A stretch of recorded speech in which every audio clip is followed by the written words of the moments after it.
Hi friends, आज हम इस वीडियो में पोएट्री सेक्शन का चैप्टर 4 स्टार्ट करते हैं। इससे पहले हम लोगों ने चैप्टर 1, 2, 3 कंप्लीट कर चुके थे। आज हम लोग चैप्टर 4 का ऑब्जेक्टिव स्टार्ट करते हैं, जिसमें मैंने लगभग 17 ऑब्जेक्टिव गेस किए हैं, जो आपके एग्जाम में भी बहुत ही इंपॉर्टेंट क्वेश्चन है।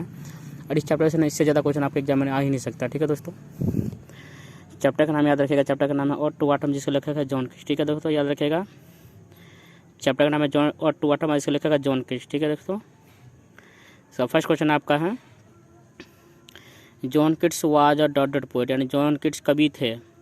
ऑप्शन दे दिया विक्टोरियन, एलिजाबेथन, रोमांटिक। ठीक है दोस्तों, ये आंसर हो जाएगा 81 हो जाएगा, यानी जॉन किट्स ने एक रोमांटिक कवि थे। ठीक है दोस्तों, यानी इसका आंसर हो जाएगा 81।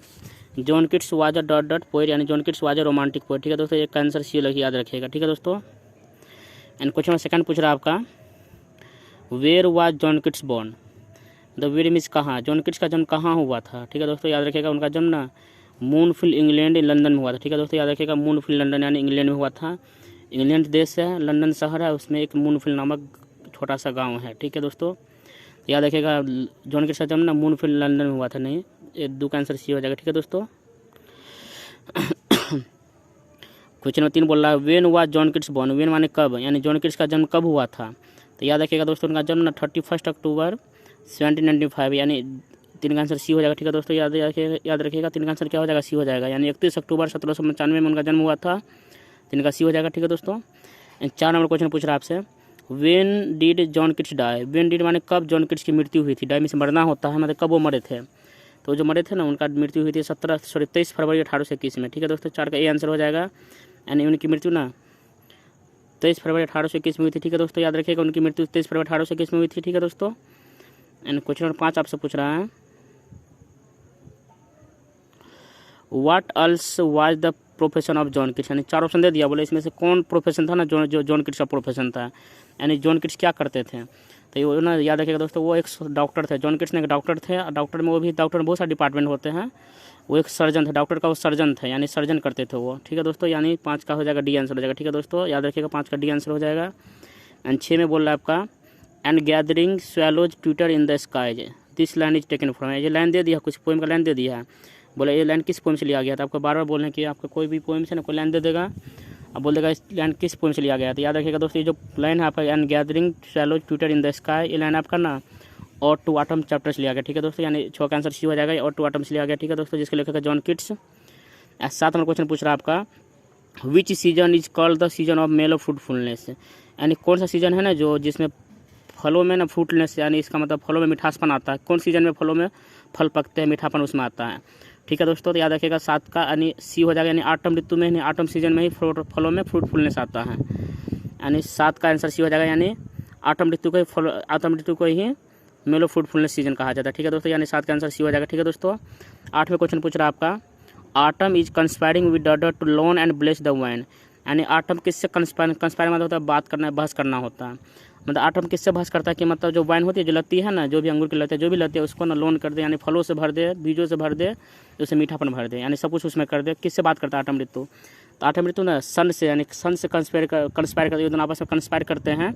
जितना भी फल फूल है सबको फलों से लद दे, सबको फूल भर दे, सब में परागन भर दे, सब में मीठापन भर दे। ठीक है, तो 8 का क्या आंसर हो जाएगा, 8 का आंसर हो जाएगा दोस्तों डी हो जाएगा, यानी वो सन से कंस्पायर करता है, यानी 8 का आंसर हो जाएगा डी हो जाएगा। ठीक है दोस्तों, याद रखिएगा। 9वां क्वेश्चन पूछ रहा है आपका, where does the vine run. Where means कहाँ, वाइन मतलब होता है अंगूर की लत्तियाँ, यानी अंगूर की लत्तियाँ ना कहाँ पर चढ़ती है। तो आप लोग देखेंगे गाँव में देखते होंगे कुछ जो लत्ती कोई भी चीज़ का लत्ती देता है ना, वो छज्जा बनाता है ना, लत्ती देने के लिए छज्जा बनाता है। तो आंसर हो जाएगा इसका थैच हो जाएगा, यानी सी हो जाएगा, यानी थैच मीन्स छज्जी होता है, छज्जा होता है, यानी लत्ती आती है ना, छज्जी पर चढ़ती है, छज्जी पर दौड़ती है, थैच। तो आंसर हो जाएगा 9 का सी हो जाएगा। ठीक है, क्योंकि थैच मतलब छज्जे होता है। ठीक है दोस्तों, 10 नंबर क्वेश्चन पूछ रहा है आपसे, who is the close friend of maturing sun. Close friend मतलब करीबी दोस्त, बहुत ही पक्का दोस्त होता है। ठीक है, तो वही पूछा मैचुरिंग सन का ना पक्का दोस्त कौन है, सन का पक्का दोस्त कौन है, इस चैप्टर के माध्यम से पूछा, लेखक पूछ रहा है।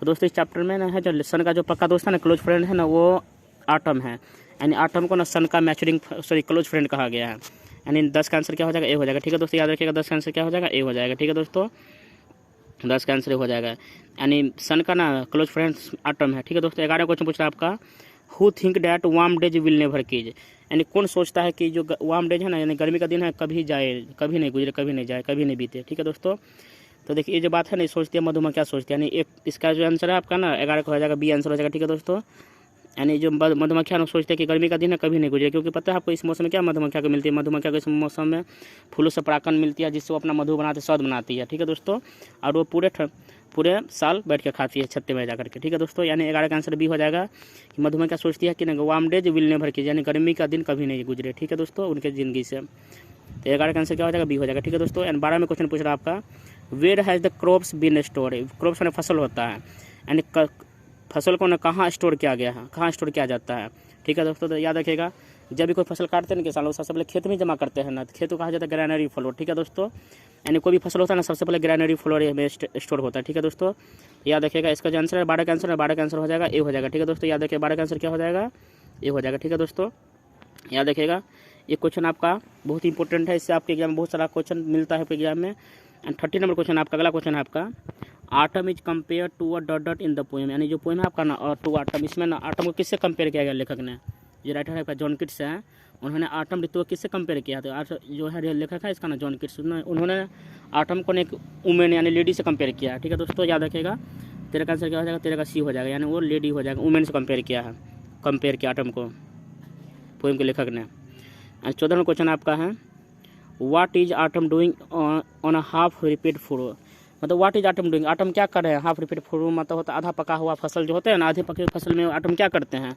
तो आटम जो ऋतु होती है ना, आधे पके फसल में ना जाकर वहाँ पर सो जाते हैं, यानी आराम करने रेस्ट करने लगते हैं। तो आंसर इसका हो जाएगा डांसिंग, वॉकिंग, सिंगिंग, स्लीपिंग। हाँ, स्लीपिंग हो जाएगा आंसर इसका। 14 का क्या हो जाएगा दोस्तों, डी आंसर हो जाएगा इसका, यानी उसमें जाकर ना हाफ रिपीट फूडों में जाकर वो स्लीप करते हैं, सो रही होती है आटम ऋतु। ठीक है दोस्तों, एंड क्वेश्चन 15 आपका है, लामियन हैपेरियन, ये 2 बुक है, बहुत ही फेमस बुक है लामियन हैपेरियन, इंग्लैंड में, जिन्हें जॉन किट्स ने लिखा है। तो वही पूछ रहा है, लामियन हैपेरियन आर रिटेन बाय, जो 2 बुक है ना किसने लिखा है ये। तो याद रखिएगा दोस्तों ये दोनों बुक ना जॉन किट्स ने लिखा है, इनका जो बुक है ना दोनों बुक, ये 2 बुक लामियन हैपेरियन जो इंग्लैंड में बहुत ही फेमस हुआ है, जिसे जॉन किट्स ने लिखा है। 15 का सी हो जाएगा। ठीक है दोस्तों, 16 में क्वेश्चन पूछ रहा है आपका, which is the nation bird of England. देखिए नेशनल मतलब बर्ड होता है, और भारत उस देश का राष्ट्र पक्षी होता है, जैसे हम लोग का है ना भारत का राष्ट्र पक्षी मोर है, उसी तरह इंग्लैंड का ना राष्ट्र पक्षी ना वहाँ का राष्ट्र पक्षी रोबिन होता है। तो वहाँ का जो क्वेश्चन पूछ रहा है आपका, which is the nation bird of England, यानी इंग्लैंड का राष्ट्र पक्षी कौन है। तो इसका रोबिन हो जाएगा, यानी इसका डी हो जाएगा। 16 का आंसर डी हो जाएगा। ठीक है दोस्तों, 17 में क्वेश्चन पूछ रहा है आपसे, what is twittering in the sky. Twittering मतलब होता है चहचहाना होता है या आवाज़ करना होता है। तो आकाश में कौन है जो आवाज़ करता है, चहचहा रहा था। ठीक है दोस्तों, ऑप्शन दे दिया आपका, स्वैलो, कॉक, रोबिन, काइट। ठीक है दोस्तों, इसका 17 का आंसर हो जाएगा ए हो जाएगा, यानी स्वैलो हो जाएगा। स्वैलो नाम की कोई बर्ड होती है इंग्लैंड में, जो आकाश में चहचहा रहती होती है। ठीक है, कि हमारे यहाँ तो बहुत सारे पक्षी हैं ना, जैसे हमारे बाज हो गया, बहुत सारे फतिंगे होते हैं जो हमारे यहाँ आकाश में रात में देखते होंगे उड़ते हुए आवाज़ करते हुए, लेकिन वहाँ पे ना इंग्लैंड में ना एक स्वैलो नाम के पक्षी होते हैं जो रात में चहचहाते रहते, घूमती फिरती रहती है। वहाँ का नेशनल बर्ड जो है ना रोबिन है। ये क्वेश्चन आपका इंपॉर्टेंट है, ये क्वेश्चन कई बार पूछ चुका है एग्जाम में। ठीक है दोस्तों, याद रखिएगा।